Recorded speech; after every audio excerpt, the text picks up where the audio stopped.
I am Shivangi Desai, I am a parenting coach. और आप जो अभी तक डिजाइनर केक्स या बहुत सारी सरप्राइज पार्टीज, खिलौने, तोहफे सब देते थे ना, उसका एक बहुत बड़ा साइड इफेक्ट आता है और वो एक रिसीविंग मोड में आ जाता है। यानी कि कहीं ना कहीं हम उसे पाना सिखा रहे हैं। जैसे ही बर्थडे आती है ना, उसका पहला थॉट जो है वो यही आता है, इस बर्थडे पे मुझे क्या मिलेगा, कौन सा नया गिफ्ट मिलेगा, कौन सी नई केक मिलेगी। कहीं ना कहीं वो एक्सपेक्ट करना शुरू कर देता है। 7 नुकसान होते हैं जब वो बच्चा रिसीविंग मोड में आ जाता है। सबसे पहला, जैसे मैंने कहा, एक्सपेक्टेशन बढ़ जाती है। अगर पहले साल पे उसे 5,000 की पार्टी दी, 5 साल पे उसे 25,000 की पार्टी दी, 10 साल पे 50,000 की, तो ऑब्वियसली जब 15 साल का होगा तो 1 लाख की पार्टी तो मांगेगा ही मांगेगा। या 1 साल की उम्र पे उसके लिए खिलौने दिए, 5 साल की उम्र पे उसके लिए हॉट व्हील्स दिया या बारबी डॉल दिया, तो 15-20 साल पे वो आईफोन का एक्सपेक्टेशन तो करेगा। कहीं ना कहीं हम उसे सिखा रहे हैं कि कैसे एक्सपेक्टेशंस को बढ़ाना। दूसरा, जिद करना वो शुरू कर देगा कि मुझे ये चाहिए, वो चाहिए। गुस्सा करना शुरू कर देगा जब उसके एक्सपेक्टेशन के मुताबिक चीजें नहीं होती, या अपसेट होना शुरू हो जाएगा। या उसके साथ साथ 2 डी ऐसे हैं जो डेंजरस है उसके लिए, और वो है डिमांडिंग। वो डिमांड करना शुरू कर देता है कि मम्मी मुझे तो बारबी डॉल ही चाहिए, मम्मी मुझे तो ये वाला साइकिल ही चाहिए। या वो डिपेंडेंट रहता है उसकी खुशी के लिए दूसरों के ऊपर। जिस दिन उसे ज्यादा विशेस नहीं आते हैं या तोहफे नहीं आते, उस दिन वो थोड़ा सा परेशान हो जाता है। या उसी के साथ साथ जो सबसे बड़ा नुकसान होता है ना, वो सेल्फिश बनना शुरू कर देता है। उसको यही लगता है कि मुझे क्या मिलेगा, उसका पूरा फोकस उसके ऊपर ही रहता है।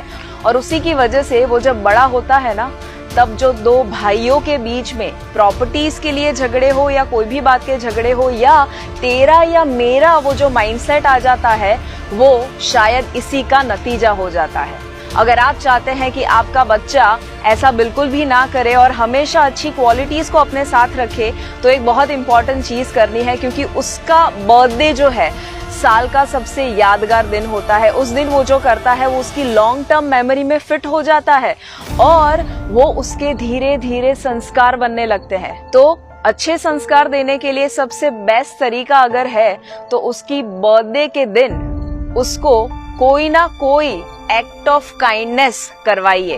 एक्ट ऑफ काइंडनेस का मतलब क्या होता है? उसका मतलब है आप किसी ना किसी को जब मदद करते हैं, किसी की सेवा करते हैं। यानी कि अगर मैं खुद का एग्जाम्पल दूं, मैं जब छोटी थी तब मेरे मम्मी पापा मुझे हमेशा हर बर्थडे के दिन ऐसी जगह पर लेकर जाते जहां पर मेरे हाथ से कुछ ना कुछ डोनेट करवाते। वो हो सकता कोई ब्लाइंड स्कूल या डेफ एंड डम्ब स्कूल या ऑर्फनेज यानी कि अनाथ आश्रम, वृद्धाश्रम, गरीब बच्चों के वहां लेकर जाते और मेरे हाथ से स्टेशनरी या तो कोई चॉकलेट्स हो सकता है, खाना हो सकता है, ऐसा कुछ ना कुछ डिस्ट्रीब्यूट करवाते।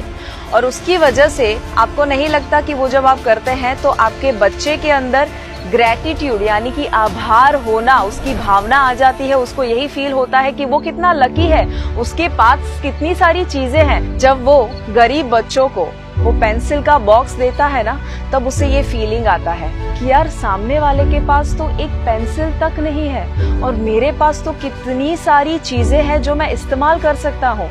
तो उसे यही फीलिंग आता है कि वो ब्लेस्ड है।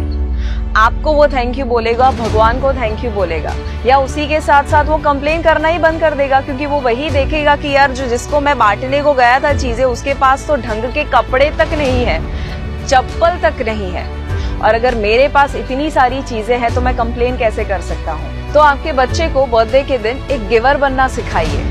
और यही बात को आइए हम एक छोटी सी कहानी के द्वारा समझते हैं। एक बार एक इंसान स्वर्ग और नर्क का फर्क देखना चाहता था, तो वो सबसे पहले पहुंच गया नर्क में। वहां पर जाता है तो चौंक जाता है, क्योंकि वहां पर 56 भोग रखे गए थे, बहुत अच्छा माहौल था। बट जैसे करीब जाता है उसे पता चलते हैं कि वहां पर जितने लोग थे सब फ्रस्ट्रेटेड थे, और वो इसीलिए कि 56 भोग तो रखे गए थे पर उनके हाथ के साथ एक लकड़ी बांधी गई थी, सीधी लकड़ी, एक स्टिक, कि जिसकी वजह से वो अपने हाथ को मोड़ ही नहीं सकते थे और वो खाना ही नहीं खा रहे थे। और इसीलिए वो सभी लोग फ्रस्ट्रेटेड थे, क्योंकि सभी स्ट्रगल कर रहे थे कि कैसे वो हाथ मोड़े और वो खाना खा सके। अब वो जाता है स्वर्ग में। स्वर्ग में भी उसे सेम माहौल दिखता है, 56 भोग रखे गए हैं। तो वहां पर करीब जाता है, देखता है कि उनके हाथ के साथ भी एक लकड़ी बंधी हुई थी, बट फिर भी वो सभी लोग खुश थे। कैसे? क्योंकि वहां पर सभी एक दूसरे को खाना खिला रहे थे, और इसीलिए वो सभी सामने वाले के बारे में जब सोचते हैं, गिविंग के बारे में जब सोचते हैं, वहीं पर उनका स्वर्ग बन जाता है।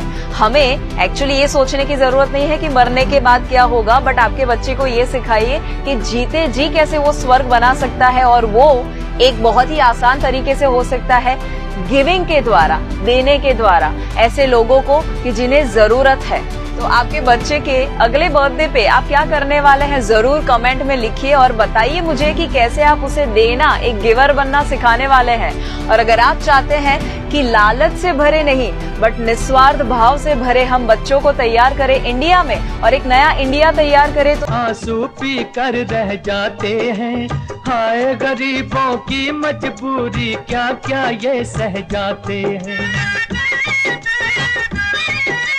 भूख लगे तो ये बच्चे आंसू पी कर रह जाते हैं, हाय गरीबों की मजबूरी, क्या क्या ये सह जाते हैं। ये बचपन के दिन हैं घड़ी खेलने की, ये बचपन के दिन हैं घड़ी खेलने की, उम्र ये नहीं ऐसे दुख झेलने की। तरस खाओ इन पे ए औलाद वालो,